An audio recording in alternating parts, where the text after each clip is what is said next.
Welcome to the Truth and Liberty Show, where trusted leaders bring biblical insights to important issues to help you stand for truth and effect godly change in our nation and in our world.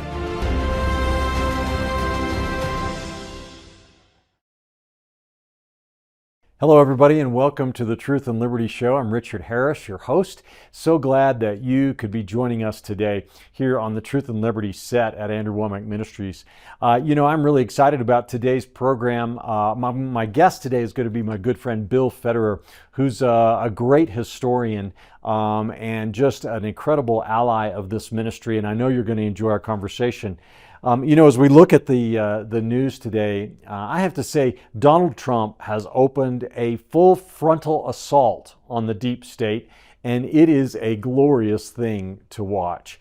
He and Elon Musk are teaming up, formed this special agency that we're calling DOGE, Department of Government Efficiency. It sounds almost like a novel or something, it's a little bit hard to believe, but they're actually doing it, moving faster than the liberal media and the Democrats can even keep up with. No one has ever seen anything quite like this in government before. Musk has identified over $48 billion in cuts already, supposedly $1 billion a day. Now, it's unclear to me whether these are actually cuts in spending and these are going to be savings on the federal budget, or whether it's just redirecting funds to other priorities. But still, it sounds like a lot. And if he continues at this pace, and if they do this every week, that's $375 billion in 1 year. Here's the thing, though, brothers and sisters, listen to me now. Even if he does that, that's only 1/6 of our national deficit. And I did not say debt, I said deficit. That's only 1/6 of the deficit. The United States government spending in 2024 was $6.75 trillion. We are now in debt of almost $36 trillion.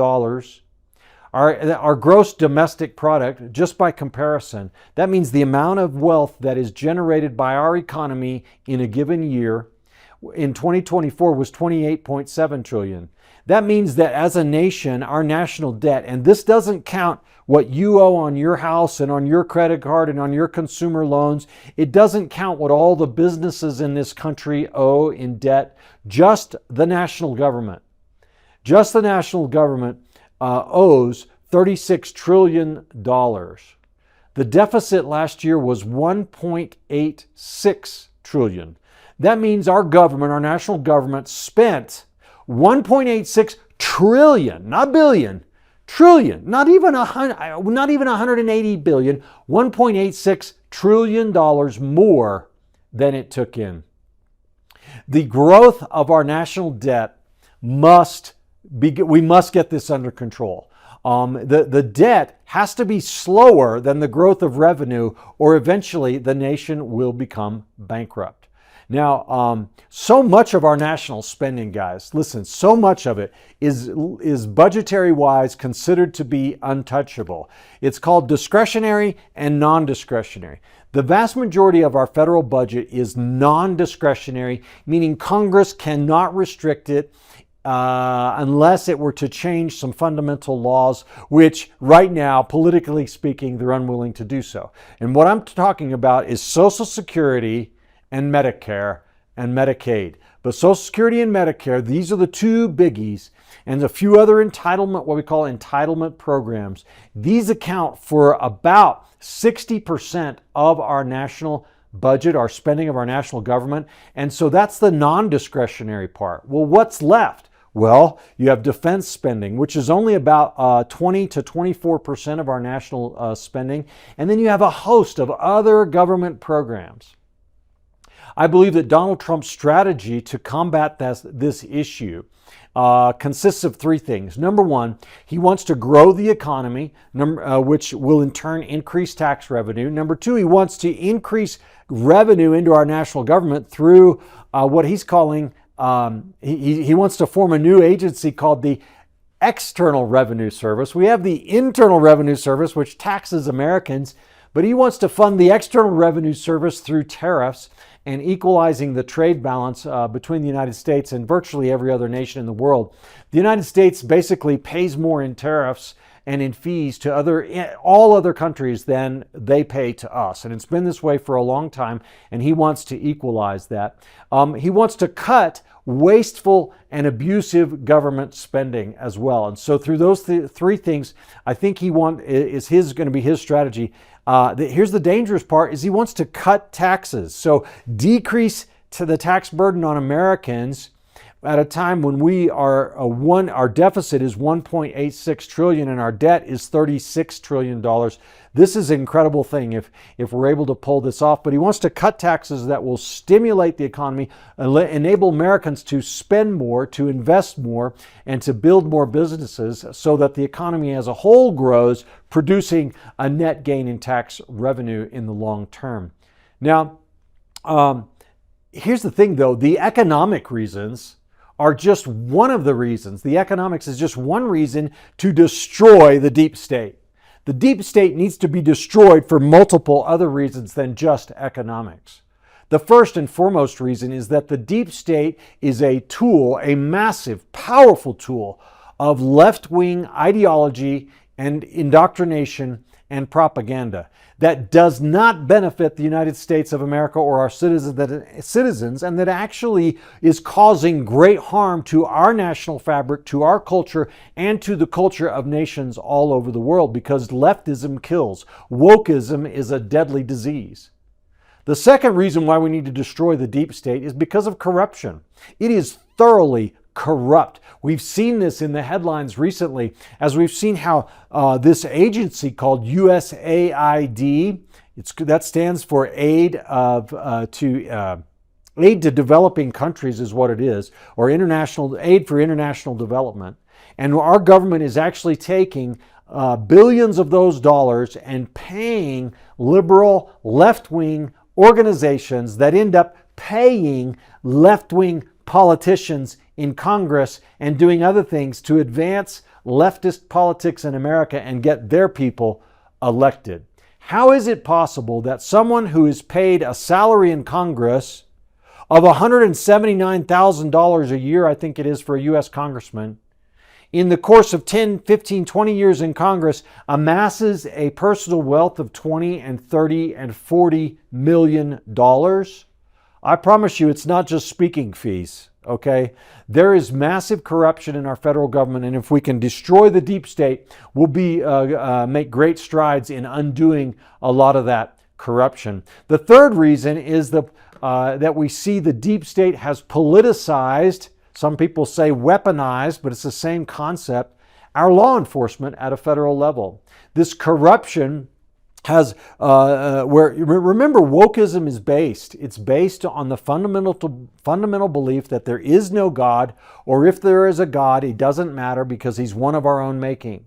We can imagine God to be whoever and whatever we want, and there is no truth. Everybody gets to decide what is truth. The phrase that became so popular in recent years of, well, that's my truth, or that's your truth, or I have my truth, you have your truth, but as for the truth, who knows, it doesn't exist. So all wokeism is built on that lying foundation, that rejection of God and truth. And so what is it to a woke person to use the government for their own political purposes? Because after all, the end justifies the means. There is nothing that's truly wrong, right? And after all, if what I'm doing is good, then why not use the power of law enforcement to make it easier to do that thing, to defeat my political opponents, you see? Because no one has really unalienable rights, after all. They're not, sacrosanct. It's all, government's a tool to be used for power, to be used to advance my agenda. And if I have to, abuse a few people or destroy their lives along the way, well, it's for the common good, and the end justifies the means. By the way, this is why a biblical worldview is so critical. This is why we have to teach our children, we have to teach this generation again what the Bible says about reality, about creation, about male, about female, about sexuality, about marriage, about parents, about children, about faith in Christ, about eternal salvation, damnation, sin, and God, the judge of all, and the purpose of life. We have to teach these things again because our culture's lost it. Without those things, then we have no foundation to stand on. We have no way of debating these issues in the public square. And so it should be no wonder to us why wokeism has invaded and polluted and taken over not just our government, but our popular culture as well. And so, folks, what I'm driving at today is we're witnessing an amazing thing. As Donald Trump and his team are through executive orders primarily, but they're attacking head on and dismantling the deep state. And it is, make no mistake about it, it is a good thing for America and it is a good thing for the world. What we need now is we need Congress to come in behind them and pass laws to make these changes permanent. And we also need the American people to come in behind and to support these things. And let's eliminate wokeism and radical LGBT ideology. Let's eliminate the abortion lies and deceit. Let's eliminate feminism, radical feminism from our culture, this demeaning of men and this perversion of God's created order. And let's stand up in this day and in this hour as the Church of Jesus Christ and fulfill our destiny. I know that might sound kind of crazy, right? Fulfill your destiny. You know, there's a line in Martin Luther King's famous I Have a Dream speech where he says, I have a dream. He says, I have a dream that America will one day live out the full and true meaning of its creed, that all men are created equal. You know, America does have a creed. And America has a destiny. But we, as the children of God and the Church of the Lord Jesus Christ, we have a destiny. The Bible says, I believe it's in Timothy, that we are the pillar and ground of the truth. And if the Church of Jesus Christ, who has the truth literally living inside of us, we are vessels of Christ. We are vessels of the Word of God that's written on our hearts and in our spirit. If we don't rise up and speak the truth to this generation and teach this generation, then who will? What hope does the next generation have? I don't even have to go that far. What hope does this generation have if we don't stand up and speak the truth? And let's stop being afraid and being fearful, because it's our duty, it's our obligation before God. And if we don't, I believe the Lord will hold us accountable. And we cannot expect God's blessing on us or our endeavors or on this nation if we're not willing to stand up and speak the truth. We have to be that watchman on a wall for America. You know, we get so involved in, forgive me guys if I go on here, if I just preach a little bit, but we get so involved in the politics of what we're doing that we forget the sacredness of what we're doing. We forget that literally lives are on the line. That this is not just about who wins and who loses in an election, and that the people that don't agree with us, they're not really our enemies. You know that. They're actually human beings who are suffering in bondage under darkness, is the truth. Right? That Satan is our enemy and he is deceiving people and seeking to take them captive and hold them in bondage so that he can spread his lies that foster death and destruction. And so we as Christians have a sacred duty before God to be the pillar of the truth, to be salt and light, and to speak up against these things. So as we see this Donald Trump in this divinely ordained moment in time, taking on the deep state and doing these incredible things and uncovering this corruption, let's do our part by contacting our senators and our representatives and saying, way to go, I want you to back Donald Trump, I want you to support Donald Trump, calling our officials at the state level, getting involved in local politics and local matters, volunteering for pro-life clinics, speaking up in the board meetings at our school districts, running for office, running for school board, running for city council, running for state house, teaching our children a biblical worldview, supporting churches that speak out on these issues, setting up a biblical citizenship program in your local church, or starting a culture impact team or community impact team or a salt and light council in your local church. You know, on the Truth and Liberty website, you can find resources for all these things. I encourage you to go there to truthandliberty.net and go to the resources tab and begin to search and find out everything's there and get involved and make a difference. But I'm super excited today because our guest today is my good friend Bill Federer, one of my heroes actually. Bill is the president and founder of the American Minute, and he's the author of over 20 books. By the way, if you don't receive the American Minute email in your email inbox every day, you're missing out. You need to go there, AmericanMinute.com, and sign up to get his emails. He's authored over 20 incredible books, and he travels around the nation speaking, teaching people about our true Christian heritage in this nation, and about God, actually about world history and God's divine plan for human history. He's a former two-time congressional candidate, took on Dick Gephardt back in the day, the majority leader for the Democrats in the U.S. House, and almost beat the guy.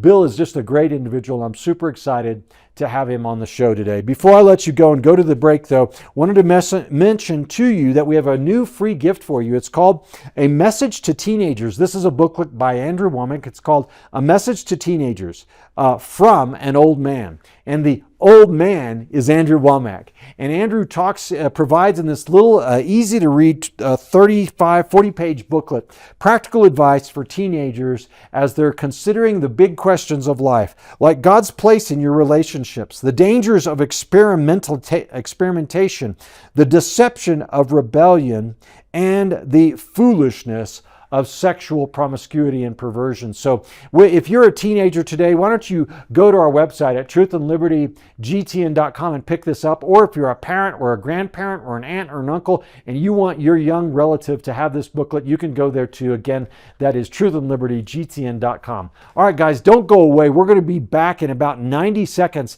as I sit down with Truth and Liberty board member, my good friend, author, historian, and all-around great American, Bill Federer. You won't want to miss it. I'll see you in just a minute and a half. I want to invite you to join us for the annual Truth and Liberty Awards banquet on May 2nd, 2025 on the campus of Charis Bible College right here in Colorado. We're going to be honoring two Americans who've stood courageously for biblical values. Abby Johnson, the former clinic director for Planned Parenthood, whose life story was the subject of the movie Unplanned, is going to get the Samuel Adams Award. And then Lieutenant Colonel Teresa Long, a United States Army flight surgeon who stood up against mandatory vaccines in the military, is going to receive the Samuel Whitmore Award. There's going to be a powerful keynote message delivered by Seth Gruber, the founder and author of the 1916 Project, an eye-opening expose about the foundations of the abortion and LGBT movement in America. Tickets are $125 each and can be purchased on our website at truthandliberty.net. Now, this event is a fundraiser, so sponsors are welcome. Make plans to join us in the Rocky Mountains on May 2nd for this inspiring and beautiful evening. All right, welcome back to Truth and Liberty. Just super excited today to sit down with my good friend and hero, really, Bill Federer, who's on set here joining us to talk about really whatever comes to our heart. But, you know, I want to start off, Bill, by talking about what's happening in front of our very eyes here as we see history unfolding with the Trump administration, and how Donald Trump with Elon Musk is just making a full frontal assault on the deep state. What are you seeing and how significant is this? Yeah, this is completely rare in world history. I've spent several years of my life going through every single century of world history to see what the type of government is. And of course, the norm is kings, gang leaders, Nimrod, Pharaoh, Caesar, Kaiser, and they keep getting bigger. Because with the latest military advancement, the kings can kill more people. With the latest technological advancements, kings can track more people. Augustus Caesar wanted a worldwide tracking system called the census. Right? If he could have had 5G and cell phones and facial recognition software, he'd been tempted to use that. But they keep getting bigger and bigger. The King of England had the biggest, right? But then it changed to financial, and now we got globalists, and they want a world empire. And you mix that with communism, wants a global empire, Islamists want a global empire, and we see them been working together, and then Trump comes along and throws a monkey wrench in their plans and says, no, we want to strengthen America, make America great.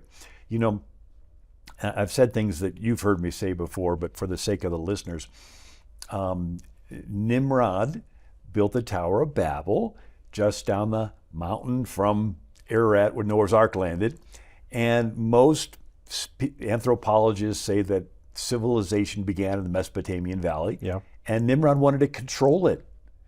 And he made everybody bake bricks and bring them, or he would kill them. He wanted people to fear his government more than fear God.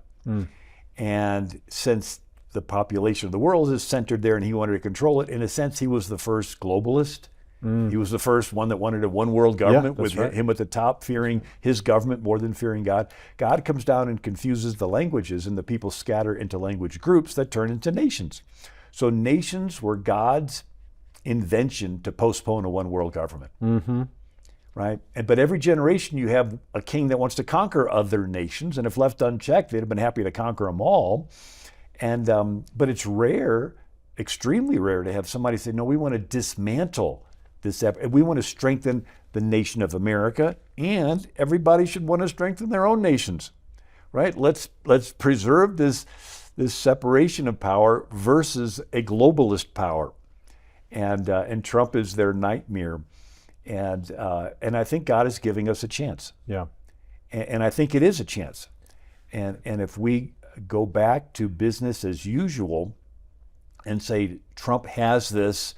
Let's go back to whatever preaching topics we've been going on, another series, and don't seize this opportunity. The other side could come back with a vengeance. Yeah, absolutely. Well, so, people think, oh, Trump won, we've got 4 years. But in reality, we don't have 4 years, because in 2 years, there's another election. So what are we looking at here? Yeah, two stories. One is my daily Bible reading I use BibleGateway.com. So if you do a search for a Bible verse, you'll probably get Bible Gateway or Bible Hub. It's very popular. But if you click on devotionals and do a little click, you can find one where it'll send you the scriptures, little Old Testament, little New Testament, and you put in your email, and it sends you the email. In the course of the year, you've read through the Bible. And I've done this for 20 years. And my Bible reading on November 5th, Election Day, was Jeremiah 37. Jerusalem is surrounded by the army of Babylon. The army of Egypt comes up, and Babylon's army retreats. And the people in Jerusalem are like, yay, we won. And Jeremiah says, if you don't seriously repent, Babylon's coming back with a vengeance. Wow. Which is what happened. If we say, oh, we won, there's no threat like, Kamala, no weaponizing of the justice system against pro-life Catholics or homeschool moms or whatever. If we go back to business as usual and don't seriously have the church fill the void and say we have 2 years to get people involved in election integrity, to get people to run for office, if we don't, Babylon's coming back with a vengeance. Yeah. And the other story is Josiah. So Jeremiah's lived during this period. Back up, there's a king Manasseh, wicked, sacrificing children to Molech. And the prophets come to him and say, you're filling the streets of Jerusalem with the blood of innocent children. God is finally fed up. It's over. Done. So the prophets give the prophecy that judgment's coming. Manasseh dies, his son dies, but his grandson is Josiah, 8 years old, becomes king. Teenager, he starts to seek the Lord. Early 20s, he tells him to clean out the temple his granddad had trashed. And they find the law of God. They read it to this young king. He rips his garments, repents, sends messengers to a prophetess in town named Huldah, the wife of the king's tailor. And she says, tell the man that sent you that judgment's coming, but not during his lifetime because he repented. So there's this window, there's this 31-year repentance period. And Josiah has this huge Passover, the biggest Passover ever. It's like a rally. So here we have a leader that likes big rallies, right? And then he tears down Sodomite temples. No more of this trans agenda types, no more of this sexual, and then he sends the Levites out. He revamps the entire Department of Education, and we're going to send the Levites out to teach the law. And he's some of the pagan temples were built by Solomon. Solomon built the temple, and then he married 1,000 pagan wives and built pagan temples, and they survived for 400 years. So all the time, Jehoshaphat, Hezekiah, they still stayed there. It was this entrenched deep state sinfulness that always was on the top of these hilltops. And Josiah says, tear them down. He is doing major deconstruction of this deep state. But it was just a top-down revival. It was the king down forcing it. Right. He was doing it, but it did not permeate down to the people. How do we know? Because after he dies and Jerusalem is burnt and the Jews are taken captive, you have Jeremiah, and he's with the remnant.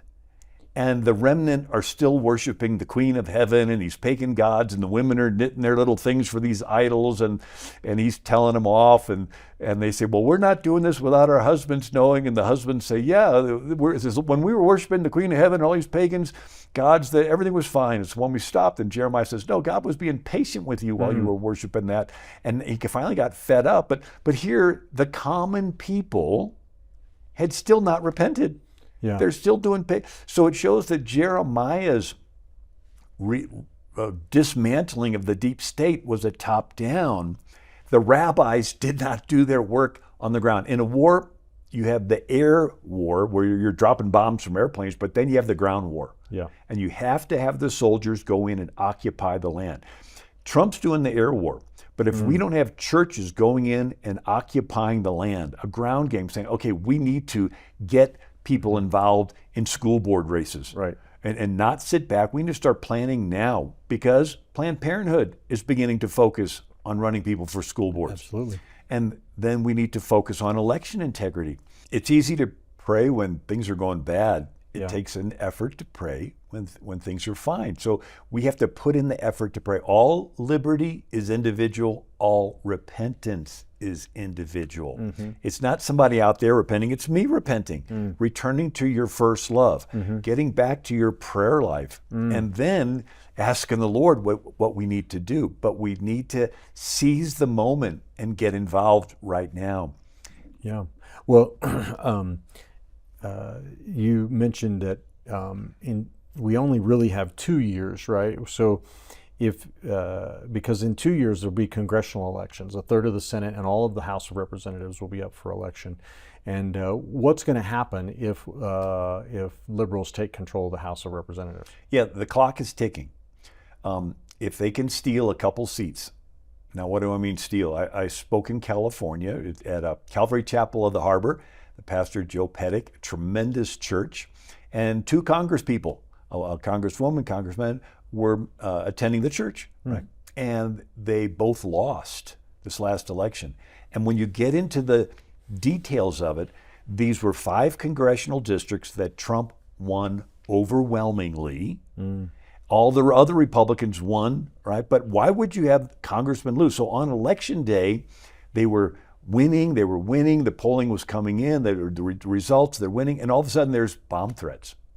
And everybody has to go out of the buildings, white vans pull up, and they carry stuff in and out, and then it takes them a month to finish counting. And even Nancy Pelosi's daughter goes out there to help cure the ballots, whatever that means.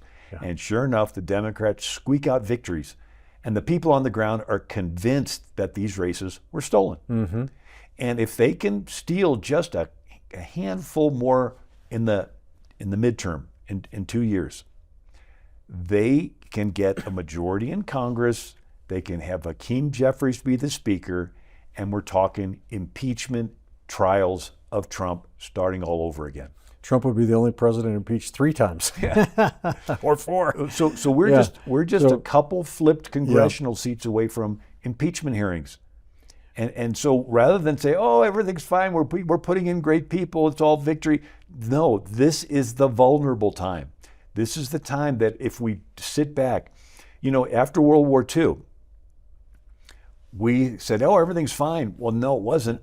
That's when the communists began to take over all of Eastern Europe, right? And condemn them to 70 years of this atheistic communism. Right? We thought, oh, we won World War II, we defeated Hitler, we defeated, the National Socialist Workers' Party and Imperial Japan. Let's all go back home. And we didn't pay attention, and the communists took over half of Europe. You know, I mean, after World War II, you're exhausted. Your sons and daughters have been killed. You've lived under this war environment. You know, kind of like right now, conservatives are tired and they're enjoying this victory. And the tendency is to want to enjoy that and relax. But not long after that, you've got to get back in the game because Satan doesn't take a break.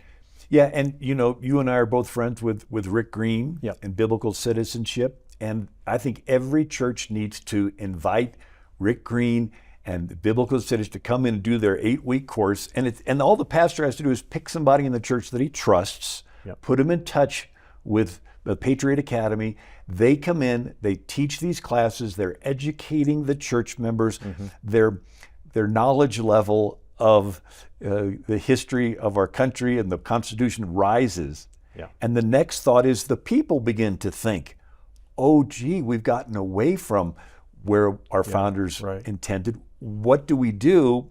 And then at that point, you have Truth and Liberty, Turning Point Faith. Other ones come in and say, okay, Duran Reese with the Salt and Light Council to say, Pastor, pick somebody you trust and we'll train them when the elections are, how you register people.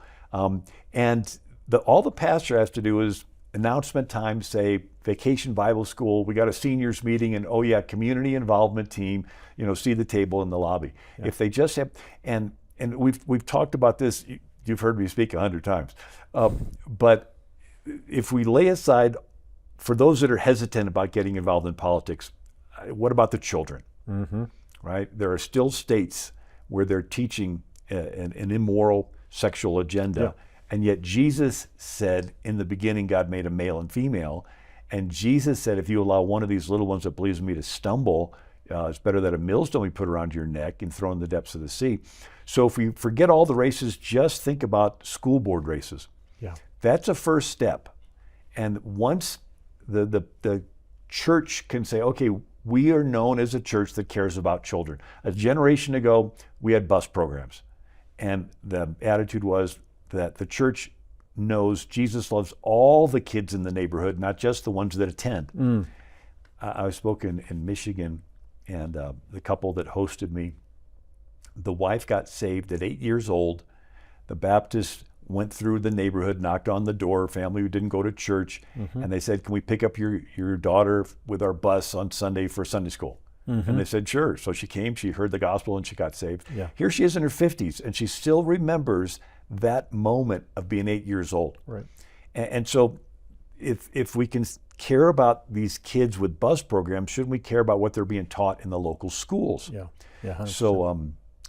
So again, lots of work needs to be done. If the pastors can just begin to invite, again, the first step, Patriot Academy. I'll just throw this out there. We, our practical government school at Charis Bible College, which you're here to teach in, we're so blessed by that. But last week or the week before, we sent them to Rick's campus in, I think it's Dripping Springs, Texas, down just a little bit northeast of San Antonio. And they went through his program down there in person, and they just, when they were back, I came and taught, and I was asking them, what'd you think? And they just raved about it. So if you're watching today, there's not much better than Patriot Academy and Rick Green out there. So check them out today. They're one of our strategic partners and really good friends. But Bill, if we can go back to just for a minute and talk about what are we learning from Doge and the stuff that's being uncovered today by Donald Trump and his administration. What are some of the revelations that are most important to you? Yeah, there are people that are 150 and 200 years old getting Social Security checks. Yeah, obviously they're not. And cashing them. Yes, and cashing them. It's like, obviously they're not, so what happens? Their Social Security numbers have been stolen. Yeah. There's $4.7 trillion that there is no record of who the money went to, no record of what category it went to. It's just a deep hole that $4.7 trillion of our tax money was poured into. Unreal. They're finding out that a lot of money that went to foreign aid to Ukraine, all these other different countries, went to corrupt groups and funnels it right back to the politicians in America. It's money laundering. That's why they don't want it to stop, right? Whenever you see Years ago, Howard Phillips was a friend of mine. He worked in several presidential administrations, and he had the big issue of the Panama Canal being given away. You had a dictator named Torrijos in Panama who was not elected. He was a dictator who seized power in a coup. Yet Jimmy Carter wanted to give the Panama Canal to him. And it's like, wait a second, thousands of U.S. lives were lost building this. I'm probably the only person that you know that went through the canal on a ship prior to it being given away. Right? That's probably true, you are. So I went to college years ago, University of Dallas, and a really good friend of mine's dad was the lieutenant governor of the Canal Zone.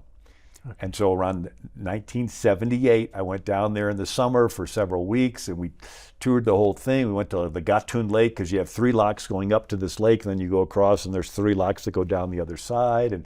And we went sailing. It's 50 miles across, right? We went across the railroad the first time, and then we went back the other way on a ship.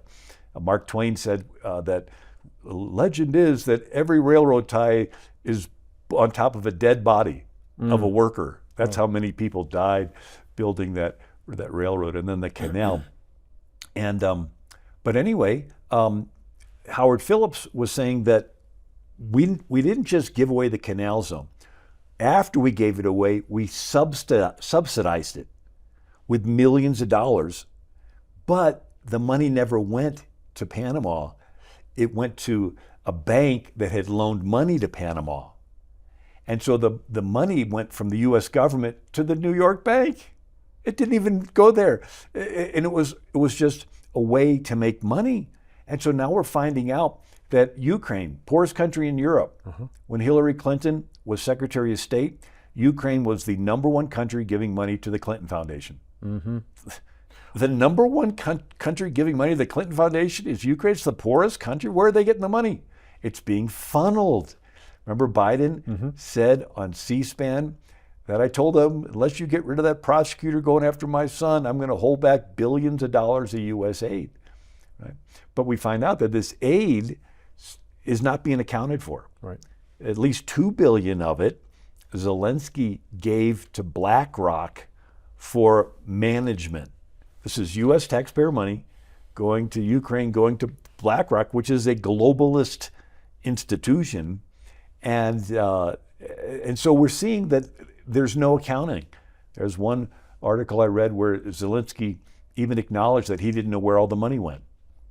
And so we're finding out with this Doge that a lot of corrupt things were going on.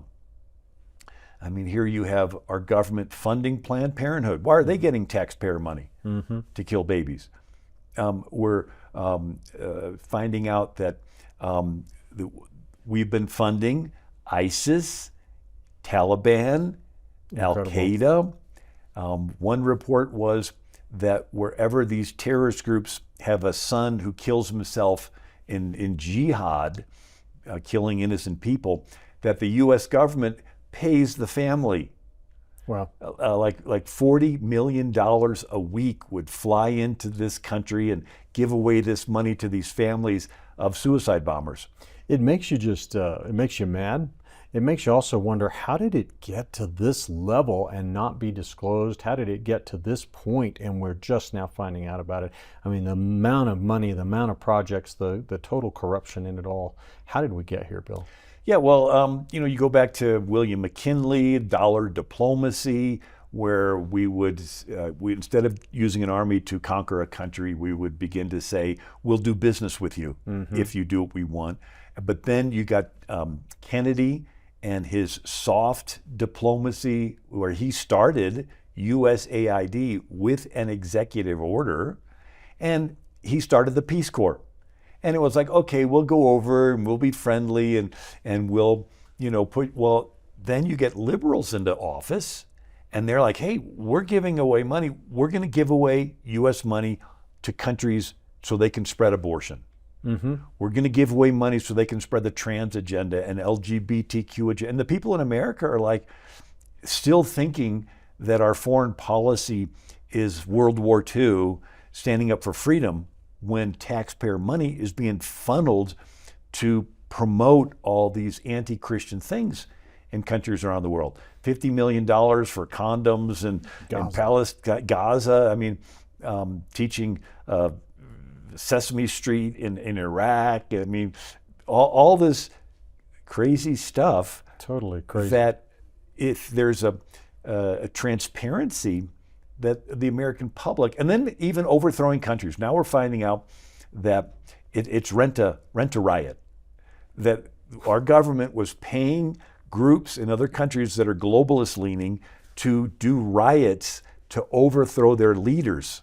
So you're a historian. You've studied the subject of executive orders. Does Donald Trump, this is a little too broad, but does he really have the authority to do the things that he's doing? He does. Yeah. So executive orders. George Washington did 8 of them. There was a war breaking out between France and England, and Congress was not in session, and he wanted America to stay neutral. Mm-hmm. So it gives an executive order. Everybody has to stay neutral in this. But a lot of executive orders, you have executive memorandums, which are not as serious as executive. You have executive proclamations and executive letters. And over time, different ones would do different things, and they sort of were not clearly defined. Yep. They didn't even number them up until 1907, and then they back numbered them to 1862 with Lincoln. But they didn't even number them. There are some that are still not numbered, and still no. They passed a Federal Registry Act that now they have to register them. Mm-hmm. But so the executive orders, Lincoln tried to push the limit by freeing the slaves with an executive proclamation, basically an executive order. The Emancipation Proclamation was an EO. Correct. And he's like, okay, I'm president. The South is a war zone. I'm the commander-in-chief of the Army. The Army's occupying this war territory, so I'm going to push the limit and say, executive order, free the slaves. Congress said that's a little too far. You have to do it through an amendment. And then Congress backed him up, and they pushed through the 13th Amendment. And Lincoln signed it. He didn't have to sign it, but he wanted to push it through before the war ended, because once the war ends and the southern states are back in the Union, to do an amendment, you need 2/3 of the states to ratify it, and he might not have gotten the 2/3. Right. And it never could possibly. So he was pushing to get but that's Lincoln. But then we get a Teddy Roosevelt, and he changed it to saying, instead of saying what the Constitution allows the president to do and citing a source, he said, I'm going to do it as president unless the Constitution specifically prohibits me. Well, that's a big difference between those two. It was. Now, he was taking on the deep state of his day. They were the globalists. They were the Rockefellers and the Carnegies and the J. Paul Gettys and the Harrimans and all these big bankers that pushed through the Federal Reserve Act and had monopolies and squeezing out of business all the smaller businesses. And Teddy Roosevelt took them on. Yep. He was courageous in that, but he did pass over 1,000 executive orders. And so this was a change. Now, the next president's Taft, but after him is Woodrow Wilson. And Woodrow Wilson does 1,800. And so this brings up something called precedent. When one party pushes the envelope and gets away with it, then the next party comes along and says, that's the starting point. I'm going to push it a little bit more. Right. And so you had, it's like a ratchet wrench where you tighten it in one direction, but then when you make it go in the other direction, it doesn't loosen. But then when you come back around, it tightens more, right? And so each one wants to take a little bit more authority, and FDR maxed out 3,721 executive orders. Yeah. By an executive order, Franklin Roosevelt interred 160,000 Japanese. Yeah. Simply by an executive order, had all the Japanese from California, these western states, put in camps in the desert. Yeah. Well, some people on the left right now are protesting, saying that Trump is acting like a dictator, that he doesn't have the power to do what he's doing. So does it come down to the specific EO and what he's trying to accomplish? I mean, the president, he can't make law, but he gets to execute the law. And how do we know the difference here? Right. So over time, different legal scholars have given different opinions. Mm-hmm. And it is something of a gray area. It is something of doing something and seeing if the other side will let you get away with it, and then it's the new boundary. Mm-hmm. But FDR outlawed all private ownership of gold by an executive order. Boom, that's it. Nobody can own gold.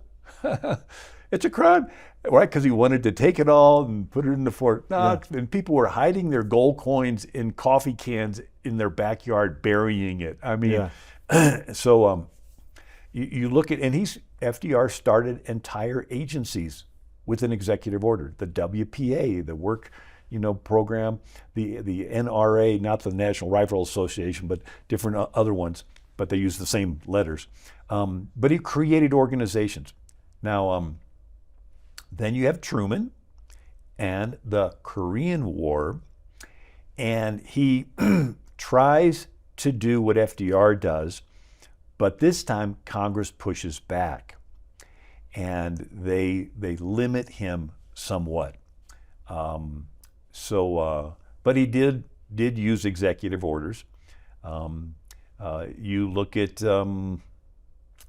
Bush, all right, when the 9/11 happened, and he did lots of executive orders concentrating power, the NSA, so they can track everybody in the country. And but all that got passed to Obama, and Obama pushed through an interesting executive order.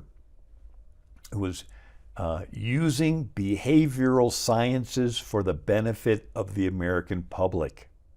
Like, okay, what's that? PSYOPs, psychological operations.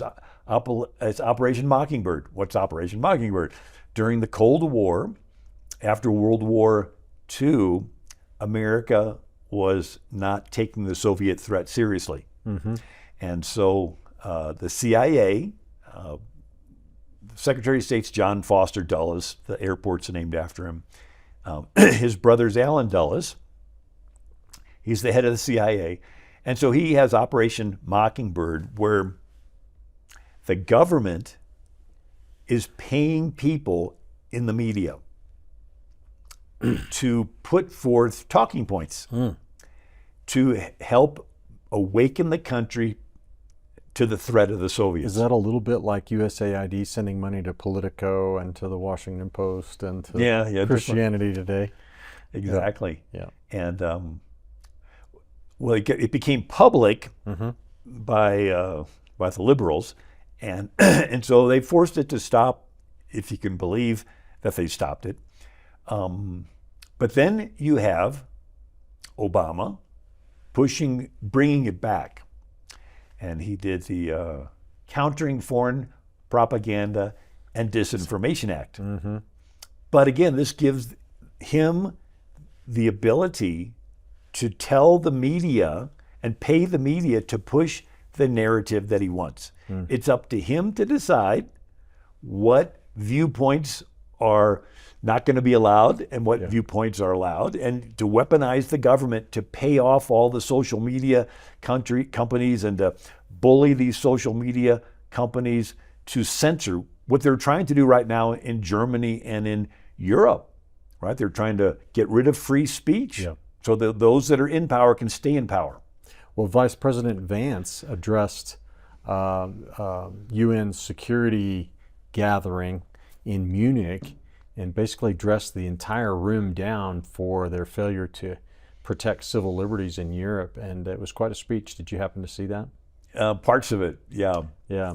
Well, and so, Bill, one of the other things that Trump has done in his first month in office, or couple months, is something really interesting. Is he's declassified the records related to the assassinations that took place in the 1960s, including John F. Kennedy, Robert F. Kennedy and Martin Luther King Jr.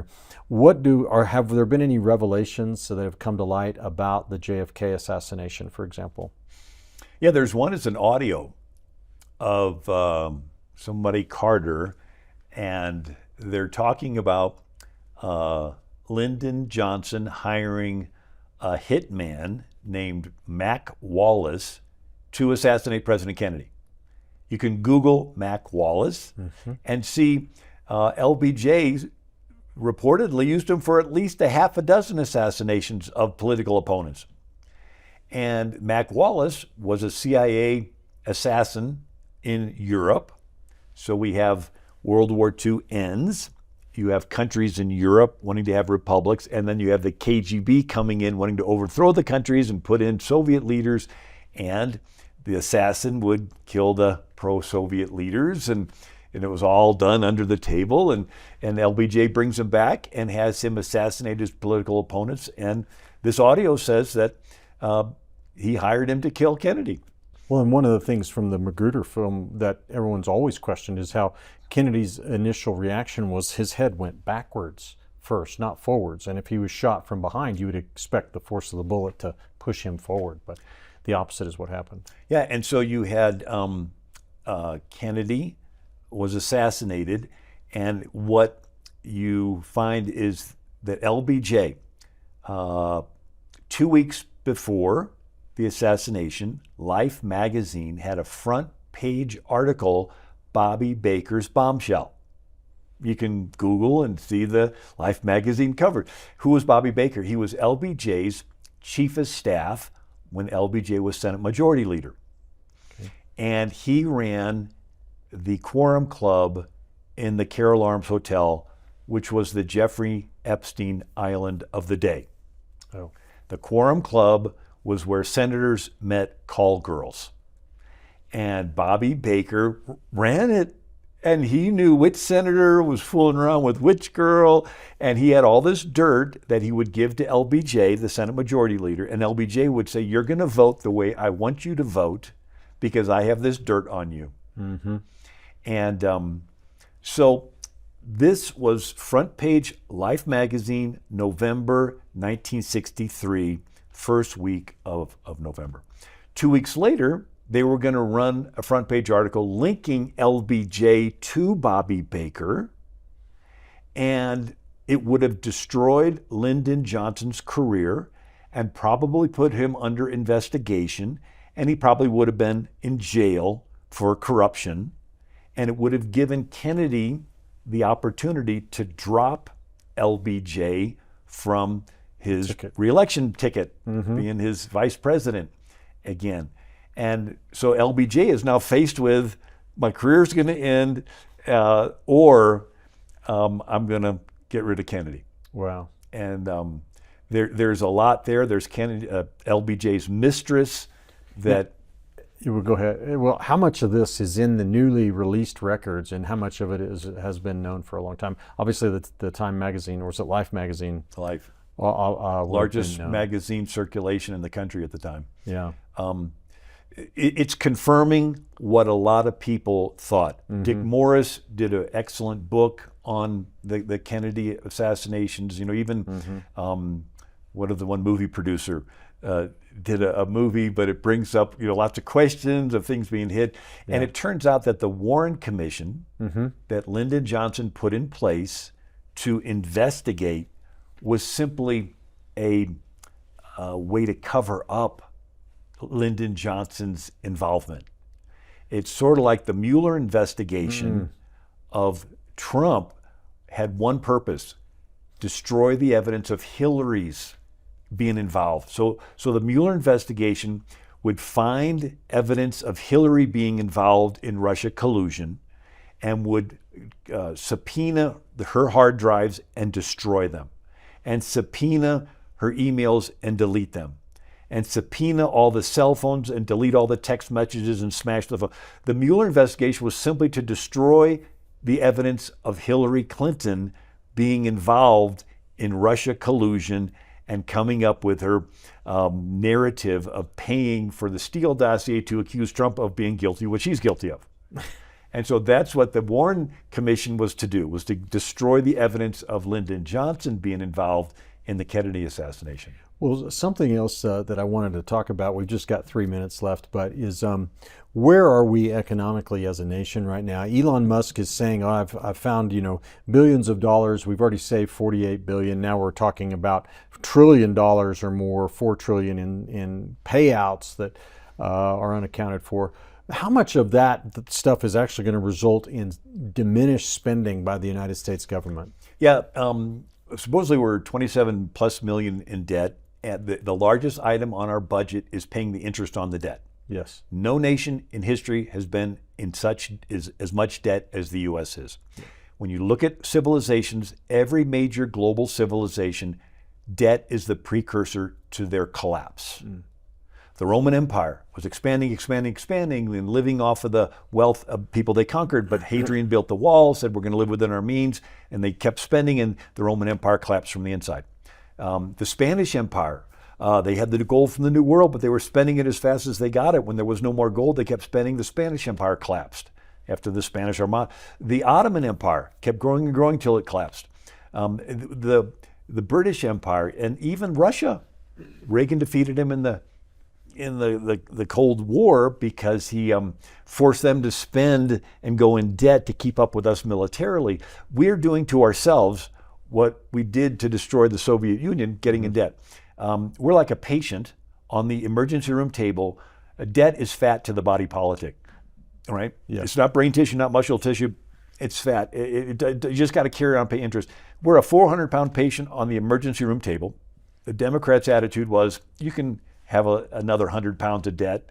Yeah. And Elon Musk is going in there and he's doing radical surgery. He's like doing intervention. He's like trying to keep this patient alive, cutting away this debt as fast as possible. And I think God's giving us a window. Yes. And if we seize upon it and say, okay, we're going to try to rescue our country, I believe God will bless our efforts. If we sit back and say they've got it, it's all going to be fine. In 2 years, they win Congress, they can vote in Hakeem Jeffries, and we're into impeachment trials. And this party could be over. So this is a critical time. It's critical. Yeah, it absolutely is. Well, Bill, we're out of time. We're down to a minute left. But folks everybody that's watching today needs to sign up for your daily email. How do they do that? Thank you. It's AmericanMinute.com. AmericanMinute.com. I send out history emails. I have all my books. You can click on videos that I've done. But AmericanMinute.com. And you've got a new book that's out or coming out? Well, a couple of my new ones is one with my son. It's called The Strength and Genius of Booker T. Washington. Yeah. Another is called Believe. I did with my wife. It's the salvation message from God's point of view. It's like, why did he make us in the first place? It's really fascinating. Yeah. And they can get those on AmericanMinute.com. AmericanMinute.com. All right, guys. And last thing here we have today is the free giveaway, A Message to Teenagers from an Old Man by Andrew Womack. Get this for your young person today. Just go to truthandlibertygtn.com and you can get a free copy of this today. And also want to remind everybody about the Truth and Liberty Awards Banquet on May the 2nd, 6 p.m., Woodland Park, Charis Bible College. It's going to be an awesome night you won't want to miss. Go to our website at truthandliberty.net and you can get tickets. And thanks for watching today. We'll see you again next time on Truth and Liberty.